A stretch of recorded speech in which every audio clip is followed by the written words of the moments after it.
Welcome back to my class. तो मेरा नाम प्रियंका है, आप मुझे देख रहे हैं मेरे चैनल लर्निंग इंग्लिश में। तो आज के वीडियो में मैं आपके लेकर आई हूँ ऐसे 50 डेली यूज इंग्लिश के सेंटेंसेस जिसकी मदद से आप अभी से इवन आज से इंग्लिश बोलने की शुरुआत कर सकते हैं।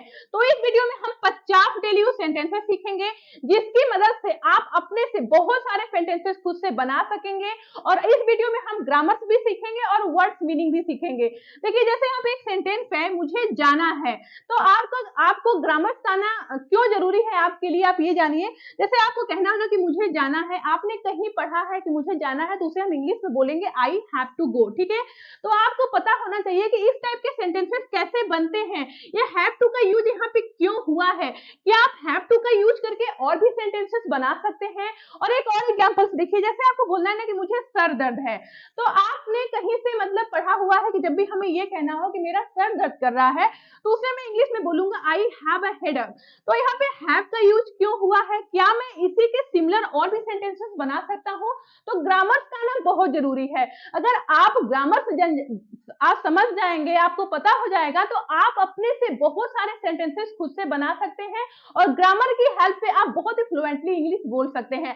तो without wasting time let's get started the video. तो आज का हमारा पहला सेंटेंस है जूते पहनो, जो बहुत ही कॉमन सा सेंटेंस है, जो हम अपनी एवरीडे लाइफ में कहीं ना कहीं यूज करते हैं, बार बार बोलते हैं किसी ना किसी को कि अपने जूते पहन लो, अपनी चप्पलें पहन लो।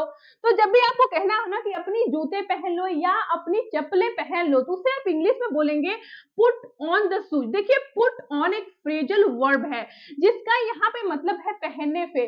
तो कोई भी चीज पहनने के लिए, जैसे जूते पहनना, स्लीपर्स पहनना, इवन कपड़े पहनना, वॉच पहनना, तो कोई भी चीज जो भी हम अपनी बॉडी पे पहनते हैं उसके लिए आप फ्रेजल वर्ब यूज कर सकते हैं पुट ऑन। देखिए, पुट ऑन का यूज करके बहुत सारे सेंटेंसेस बना सकते हैं। जैसे आपको बोलना है कि अपनी चप्पलें पहनो, तो क्या बोलेंगे put on the slippers, put on your slippers. अपनी घड़ी पहनो, पुट ऑन योर वॉच।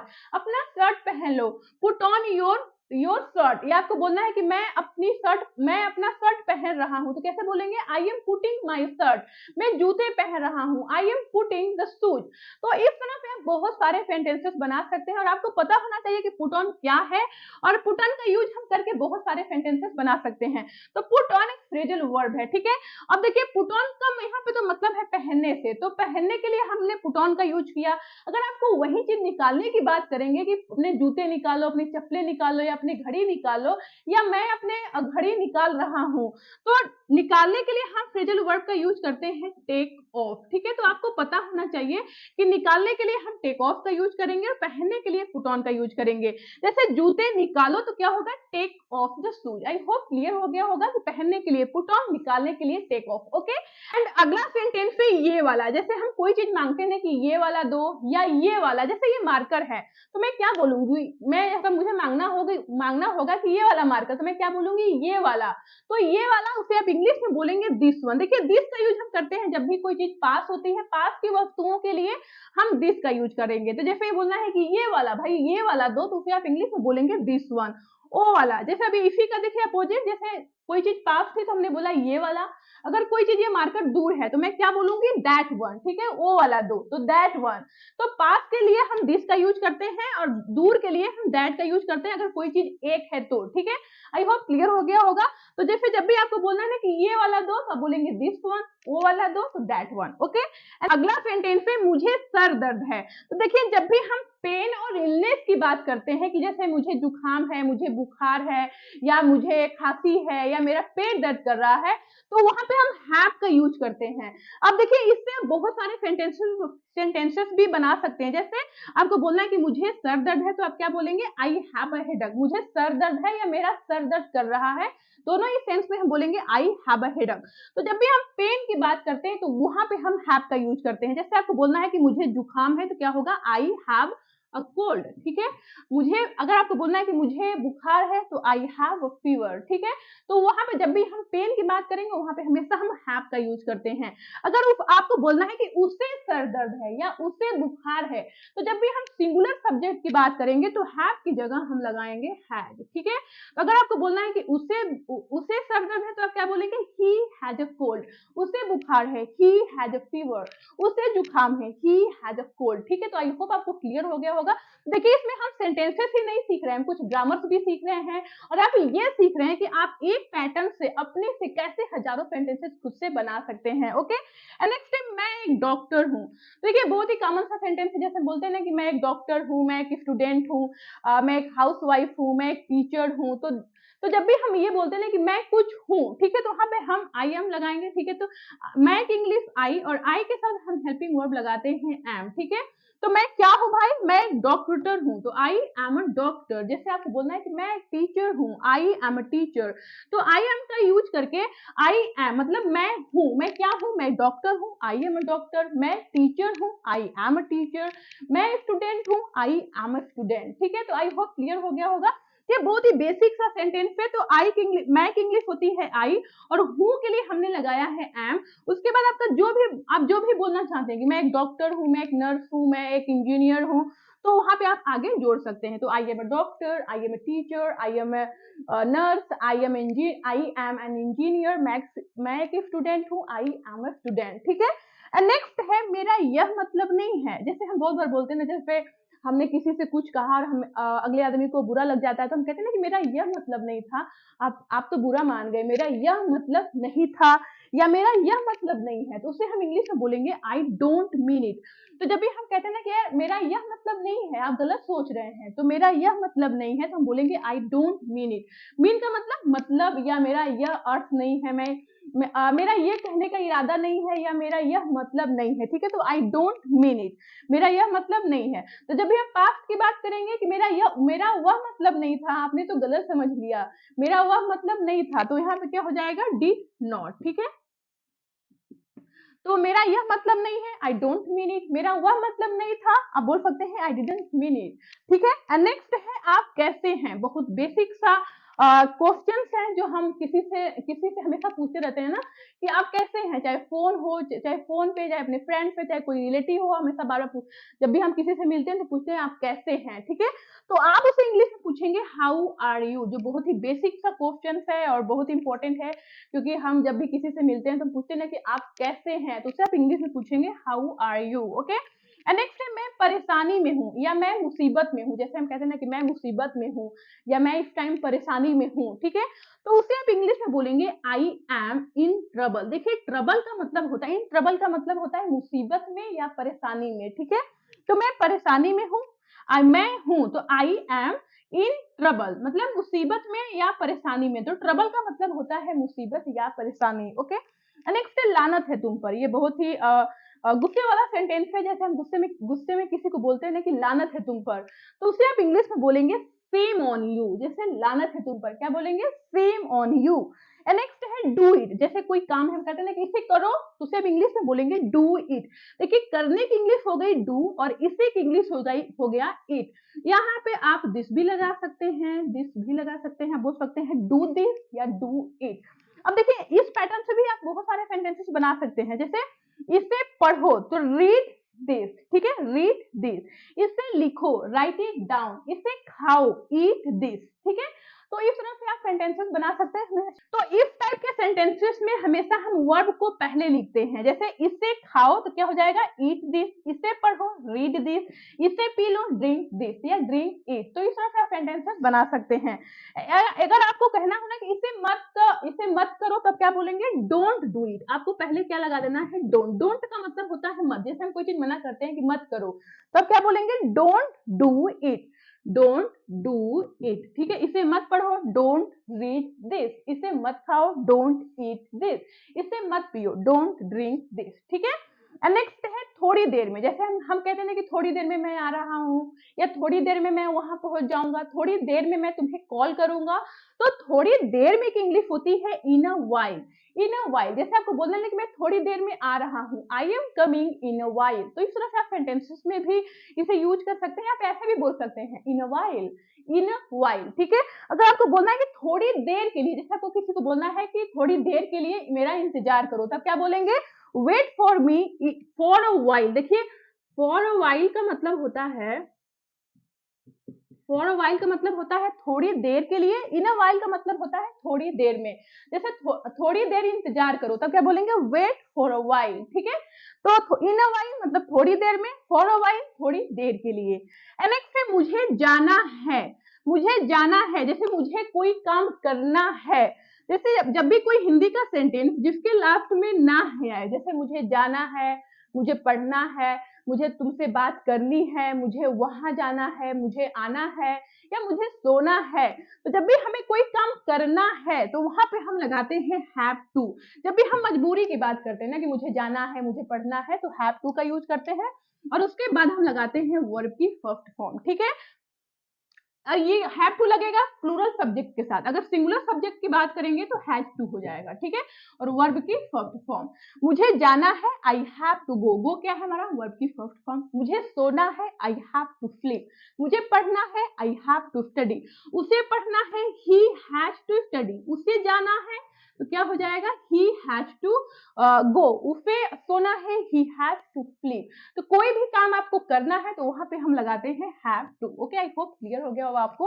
और आपको ये वीडियो अगर पसंद आ रही हो तो प्लीज लाइक द वीडियो, मेरे चैनल को सब्सक्राइब भी कर लीजिएगा। सब्सक्राइब करने के बाद एक बेल आइकन भी आएगा, उसे भी प्रेस जरूर से करिएगा, जैसे मेरी अगली वीडियो आप देख पाए। एंड नेक्स्ट है वह कल तक आएगा, तो उसे हम इंग्लिश में बोलेंगे ही विल कम बाय टुमारो। देखिए कम का मतलब होता है आना, और ये सिंपल प्रेजेंट सिंपल टेंस है, तो इसमें हम हेल्पिंग वर्ब विल लगाते हैं, चाहे सब्जेक्ट कोई भी हो, चाहे सिंगुलर हो चाहे प्लूरल हो, सबके साथ विल लगाएंगे। तो ये विल का कंट्रैक्शन है। जब हम विल को शॉर्ट फॉर्म में लिखते हैं तो इस तरह से लिखते हैं, ठीक है। तो ही विल कम बाय टुमारो, कल तक, मतलब तक की इंग्लिश हो जाएगी बाय। तो टुमारो वह कल तक आएगा, ही विल कम बाय टुमारो। जैसे आपको बोलना है कि वह 2 बजे तक आएगा, ही विल कम बाय 2 o'clock। वह शाम तक आएगा, ही will come bye in the evening. He will come by evening, ठीक है। तो बाय का मतलब तक, यहाँ पे तक के लिए हमने लगाया है by. He will come by tomorrow. Tomorrow का मतलब होता है आने वाला कल, ओके। नेक्स्ट है मुझे सोने दो। जैसे हम ये कहते हैं ना कि कोई काम हमें करने दो, तो वहां पे हम लेट का यूज करते हैं। उसके बाद हम लगाते हैं ऑब्जेक्ट वर्ब की फर्स्ट फॉर्म। मुझे सोने दो, लेट मी स्लीप। तो उसे हम इंग्लिश में क्या बोलेंगे, लेट मी स्लीप। स्लीप का मतलब सोना। जैसे आप इस पैटर्न से भी बहुत सारे सेंटेंसेस बना सकते हैं, जैसे मुझे सोने दो, लेट मी स्लीप। मुझे पढ़ने दो, लेट मी स्टडी। मुझे जाने दो, लेट मी गो। मुझे आने दो, लेट मी कम, ठीक है। तो लेट का यूज करके आप बहुत सारे सेंटेंसेस बना सकते हैं। नेक्स्ट है वह गुस्सा हो रही है। जैसे हम कहते हैं कि वह गुस्सा हो रही है, तो उसे आप इंग्लिश में बोलेंगे she is getting angry. Angry का मतलब गुस्सा, और गेट का हमने यहाँ पे यूज इसलिए किया है क्योंकि यहाँ पे क्या है, वो गुस्सा हो रही है, तो होने की इंग्लिश है गेट, ठीक है। कोई भी काम, जो हम ये कहते हैं ना कोई काम हो रहा है, जैसे वह गुस्सा हो रहा है, ही इज गेटिंग एंग्री। अंधेरा हो रहा है, इट्स गेटिंग डार्क। वह मोटा हो रहा है, ही इज गेटिंग फैट। तो होने के सेंस में हमने गेट का यूज किया है, ठीक है। और प्रेजेंट कॉन्टिन्यूअस टेंस है क्योंकि लास्ट में रही है, वह गुस्सा हो रही है, तो गेट में आईएनजी लग गया है। She is getting angry. वह मोटी हो रही है, शी इज गेटिंग फैट। अंधेरा हो रहा है, इट्स गेटिंग डार्क, ओके। तो इस तरह से आप सेंटेंसेस बना सकते हैं। जैसे आपको बोलना है ना कि वह गुस्सा हो गई, तो क्या बोलेंगे, शी गॉट एंग्री। गेट की सेकेंड फॉर्म गॉट, ठीक है। तो जब हम पास्ट की बात करेंगे तो वह गुस्सा हो गई, शी गॉट एंग्री। अंधेरा हो गया, इट गॉट डार्क, ठीक है। वह मोटा हो गया, ही गॉट फैट। तो इस तरह से आप मोटा हो गया, तो इस तरह से आप सेंटेंसेस बना सकते हैं। नेक्स्ट है मैं बहुत थका हुआ हूँ। जैसे हम कहते हैं कि मैं बहुत थका हुआ हूँ, तो उसे आप इंग्लिश में बोलेंगे आई एम डेड टायर्ड। ये देखिए एक फ्रेज है जिसका मतलब है कि मैं बहुत थका हुआ हूँ। देखिए टायर्ड का उसका तो मतलब होता है थकना। जैसे हम कहते हैं कि मैं थक गया हूँ, तो हम बोलेंगे आई एम टायर्ड। लेकिन आपको बोलना है कि मैं बहुत ज्यादा थक गया हूँ, तो उसके लिए आप डेड का यूज करेंगे, आई एम डेड टायर्ड। यह एक फ्रेज है, ठीक है। मैं बहुत थका हुआ हूँ, I am dead tired. Next है तुम्हारी हिम्मत कैसे हुई। जैसे हम किसी को गुस्से में बोलते हैं ना, जैसे हमें कोई किसी ने कुछ कह दिया, तो हम कहते हैं ना कि तुम्हारी हिम्मत कैसे हुई, तुमने कैसे कहा, या तुम्हारी हिम्मत कैसे हुई यहाँ पे आने की, या तुम्हारी हिम्मत कैसे हुई मेरे सामान को टच करने की, ठीक है। तो हिम्मत कैसे हुई, तो उसे आप इंग्लिश में बोलेंगे हाउ डे यू। तुम्हारी हिम्मत कैसे हुई, ओके। नेक्स्ट है ये हुई ना बात। जैसे हम किसी को कोई काम के लिए जब हम मनाते हैं और वो मानता नहीं है, लेकिन हम बार-बार मतलब इंसिस्ट करते हैं कि आप मान जाइए, लेकिन जब वो आखिरकार मान जाता है कोई भी काम करने के लिए कोई बंदा, तो हम कहते हैं ना कि ये हुई ना बात, ठीक है? तो उसे आप इंग्लिश में बोलेंगे दैट्स द स्पिरिट, या बोल सकते हैं दैट्स द वे। यह एक फ्रेज है, जैसे हम किसी को जब भी कोई काम के लिए मनाते हैं और मान जाता है आखिरकार, तो उसे हम बोलते हैं ना कि ये हुई ना बात, तो उसे आप इंग्लिश में बोलेंगे दैट्स द स्पिरिट, या बोल सकते हैं दैट्स द वे। जैसे आप अपने फ्रेंड को पार्टी के लिए इनवाइट कर रहे हैं और आपका आपका फ्रेंड आपको मना कर रहा है कि मम्मी आने नहीं देगी, लेकिन आप अपने फ्रेंड को बार-बार फोर्स कर रहे हैं आने के लिए, इंसिस्ट कर रहे हैं, तो आपका फ्रेंड मान जाता है कि ठीक है, मैं मम्मा को मैं मना लूँगा, मैं आऊँगा। तो आप बोलते हैं ना दैट्स द वे, मतलब ये हुई ना बात, दैट्स द स्पिरिट या that's the way, okay? Next है बहाने मत बनाओ। जैसे आप किसी से कोई चीज़ पूछ रहे हैं और आपको बता नहीं रहा है कि मुझे नहीं पता, तो आप बोल सकते हैं कि बहाने मत बनाओ, तो आप बोल सकते हैं डोंट मेक एक्सक्यूजेज़। देखिए मेक एक्सक्यूजेज़ का मतलब होता है बहाने बनाना। तो ये आपने यहाँ पे देखिए एक वर्ड मीनिंग भी आपने सीखा, बहाने मत बनाओ, डोंट मेक एक्सक्यूजेज़, ठीक है? नेक्स्ट है सीधे जाओ। जैसे आपसे कोई एड्रेस पूछता है कि मैं वहाँ कैसे जा सकता हूँ, तो बोलते हैं ना कि सीधे जाओ, तो उसे आप इंग्लिश में बोलेंगे गो स्ट्रेट, सीधे जाओ। तो सीधे जाओ की इंग्लिश होती है गो स्ट्रेट। जैसे आपको किसी को बोलना है कि सीधे बैठो, तब बोलेंगे सिट अपराइट या सिट अप स्ट्रेट, ठीक है? तो सीधे जाओ, गो स्ट्रेट, सीधे बैठो, सिट अप स्ट्रेट या सिट अपराइट, ओके? नेक्स्ट है वो बहुत पतला है। जैसे कोई बहुत ही पतला होता है तो हम कहते हैं ना कि वो बहुत पतला है, खाता तो बहुत है लेकिन मोटा ही नहीं हो रहा है, बहुत पतला है, तो उसे आप इंग्लिश में बोलेंगे he is so skinny. Skinny मतलब वो बहुत पतला है। तो जैसे जब भी आपको किसी को बोलना है ना कि बहुत पतला है, तो उसे आप इंग्लिश में बोलेंगे he is so skinny, okay? Next है भरोसा रखो। जैसे आपको कोई काम करने के लिए देता है, तो आप कहते हैं ना कि भरोसा रखिए मैं आपका काम कर दूँगा, या भरोसा रखिए मैं किसी को भी आपकी बात नहीं बताऊँगा। तो भरोसा रखिए, या आप निश्चिंत रहिए मैं ये आपका काम कर दूँगा, या आप निश्चिंत रहिए मैं ये किसी को भी नहीं बताऊँगा। तो भरोसा रखिए, निश्चिंत रहिए, उसे आप इंग्लिश में बोलेंगे रेस्ट अस्योर्ड, मतलब rest assured I will do your work, मैं आपका काम कर दूँगा, ठीक है?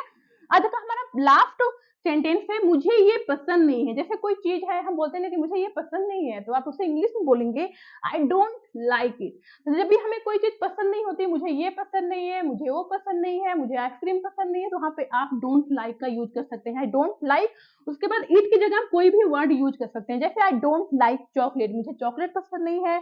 आई डोंट लाइक आइसक्रीम, मुझे आइसक्रीम पसंद नहीं है। I don't like Chinese food, मुझे चाइनीज़ फूड पसंद नहीं है। तो आई डोंट लाइक मतलब कि मुझे कुछ पसंद नहीं है, ठीक है?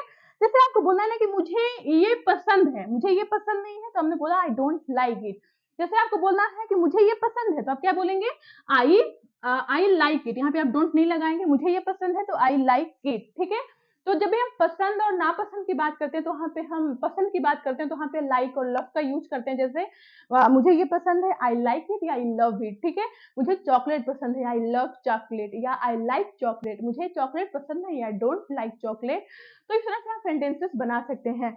तो आज की वीडियो में आपने ऐसे 50 डेली यूज सेंटेंसेस देखे हैं जो आप अपनी एवरीडे इंग्लिश में यूज करते हैं, और साथ ही साथ आपने कुछ ग्रामर्स के पैटर्न्स भी सीखे हैं जिसकी हेल्प से आप अपने से बहुत सारे सेंटेंसेस बना सकते हैं, और इसमें आपने कहीं ना कहीं कुछ वर्ड्स मीनिंग भी सीखा हुआ है। तो ये वीडियो आई थिंक आपके लिए बहुत ही इंपॉर्टेंट रही होगी और आप इस वीडियो से कुछ भी सीख पाए हों, तो प्लीज इस वीडियो को लाइक करिएगा। मैं आपसे दिल से रिक्वेस्ट करती हूँ कि अगर आपको ये वीडियो पसंद आई हो और आप इस वीडियो से कुछ भी सीख पाए हो और आपके काम की लगी हो, प्लीज लाइक द वीडियो, मेरे चैनल को सब्सक्राइब भी करिएगा। सब्सक्राइब करने के बाद बेल आइकन आएगा, उसे भी प्रेस जरूर करिएगा। जब भी मैं अगली वीडियो डालूंगी आप उसे देख पाएंगे। तो मिलते हैं नेक्स्ट वीडियो के साथ, तब तक के लिए bye bye and keep practising. आज का हमारा ये था इंग्लिश स्पीकिंग प्रैक्टिस का डे 1। तो डे 2 में मैं आपके लिए लाऊंगी ऐसे बेसिक वर्ड्स मीनिंग जिसकी हेल्प से आप बहुत ही आसानी से इंग्लिश बोलने की शुरुआत कर सकते हैं। तो मिलते हैं नेक्स्ट वीडियो के साथ, तब तक के लिए bye bye and keep practising guys, love you.